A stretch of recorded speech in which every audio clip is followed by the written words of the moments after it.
എല്ലാവർക്കും ബിജീസ് കിച്ചണിലേക്ക് സ്വാഗതം. ഇന്ന് നമ്മൾ ചെയ്യുന്നത് ഈസ്റ്റോ സോഡാപ്പൊടിയോ വേണ്ട നല്ല അടിപൊളി സോഫ്റ്റായ ഒരു പാലപ്പമാണ്. അതിൻ്റെ കൂടെ ഒരു മുട്ടക്കറി ഉണ്ടാക്കുന്നുണ്ട്.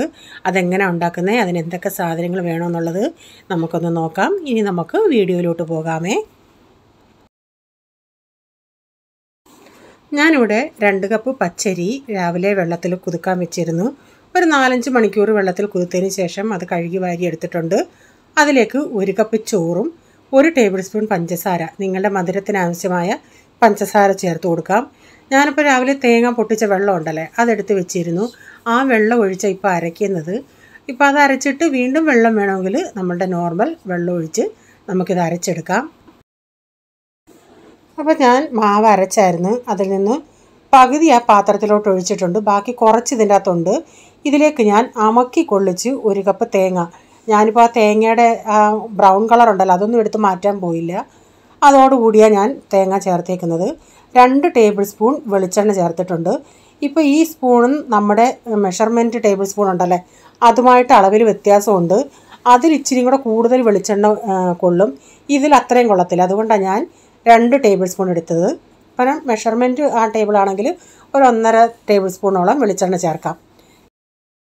എന്നിട്ടിത് നന്നായി അരച്ചെടുത്തതിന് ശേഷം കൈ കൊണ്ടാണെങ്കിൽ ഏറ്റവും നല്ലതാണ്. കൈ കൊണ്ട് ഒരു 5 മിനിറ്റിൽ ഇങ്ങനെ നന്നായി എല്ലാം കൂടെ ഒന്ന് മിക്സ് ചെയ്യണം. ഞാനിപ്പോൾ ഒരു ഹാൻഡ് വിസ്ക് കൊണ്ടാണ് ഇതിങ്ങനെ ചെയ്യുന്നത്.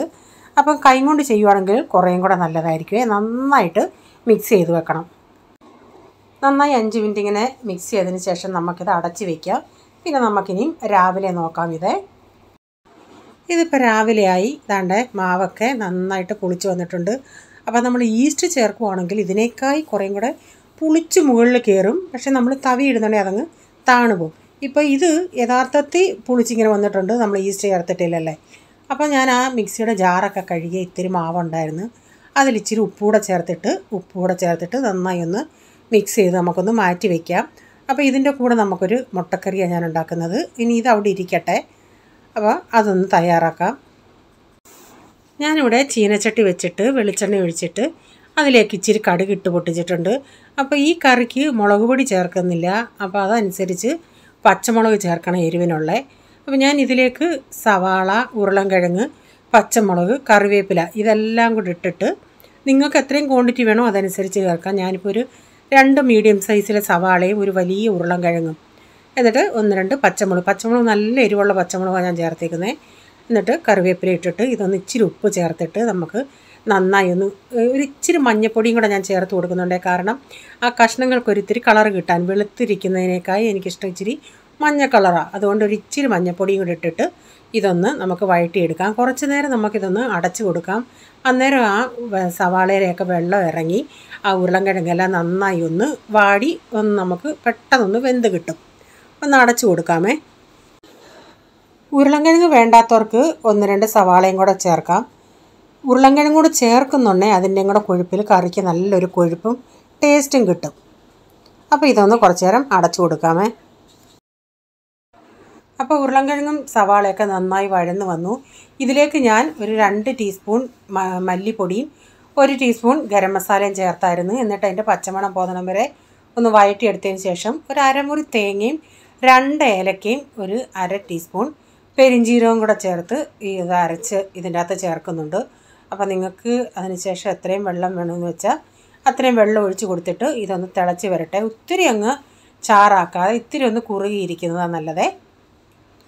ഉപ്പൊക്കെ നോക്കിയിട്ട് ആവശ്യത്തിനുള്ള ഉപ്പൊക്കെ ഇട്ടെന്ന് കൊടുക്കേ.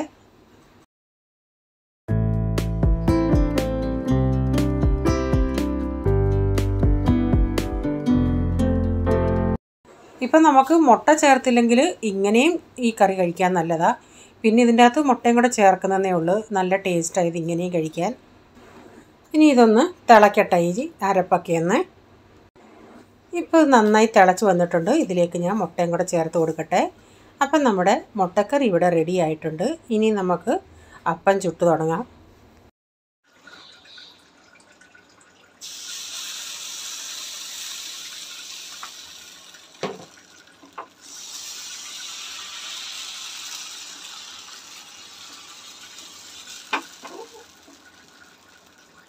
മാവ് ഒഴിച്ചിട്ട് ഇങ്ങനെ കുമിളകൾ വരുന്നുണ്ടെങ്കിൽ ഇതൊന്ന് അടച്ചു കൊടുക്കാം. മാവ് ഒഴിക്കുന്ന സമയത്ത് തീ ഇത്തിരി കുറഞ്ഞിരിക്കണം. തീ കൂട്ടി വെച്ചിട്ട് നമ്മൾ മാവ് ഒഴിക്കുകയാണെങ്കിൽ ആ മാവ് അങ്ങോട്ടും ഇങ്ങോട്ടുമൊക്കെ ഒട്ടിപ്പിടിക്കും. അതുകൊണ്ട് മാവ് ഒഴിക്കുന്ന സമയത്ത് ലോ ഫ്ലെയിമിൽ വെച്ചിട്ട് പിന്നെ മാവ് ഒഴിച്ചതിന് ശേഷം ഒരു മീഡിയം ഫ്ലെയിമിൽ വെച്ച് നമുക്കിതൊന്ന് വേവിച്ചെടുക്കാം. അപ്പം നമ്മൾ ഈ വെളിച്ചെണ്ണയൊക്കെ ചേർത്തത് കൊണ്ട് കല്ലിൽ നിന്നൊക്കെ നന്നായി വിട്ട് വരും. ഇപ്പോൾ ഇത് നിങ്ങൾക്ക് എടുക്കുമ്പം തന്നെ അറിയാം എത്രത്തോളം സോഫ്റ്റ് ആണെന്നുള്ളത്.